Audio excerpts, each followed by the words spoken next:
आ गए घर पे। तो ये देखिए आज कितना यहाँ पर काम हुआ है। पूरा हम लोगों के दरवाजे के सामने इतने सारे ईंटें पत्थर सब पड़े हुए हैं, जो कि ऊपर से गिरा है मतलब गिराए हैं। ये थोड़ा साफ है, इधर बच्चे लोगों ने किए। और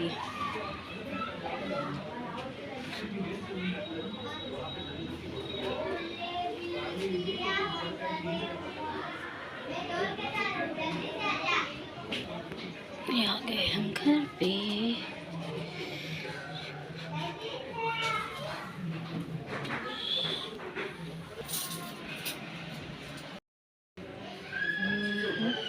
तो आज जो हम लोग गए थे वो रेस्टोरेंट जो है हमारे यहीं पे खुला हुआ है। मैं भी व्लॉग डाउनलोड करूँ। तो कैसा लगा वहाँ का सेक पराठा? मस्त था, टेस्टी कूल। तुझे कैसा लगा? बेस्ट, अच्छा था ना। तो न्यू होटल है वो, अच्छा लगा, मस्त लगा। आइसक्रीम भी अच्छी थी, जमजम होटल का नाम है। तो आज के लिए बस इतना ही, मिलते हैं नेक्स्ट व्लॉग में। फिर आती हूँ एक अच्छा सा व्लॉग लेके आप लोगों के लिए।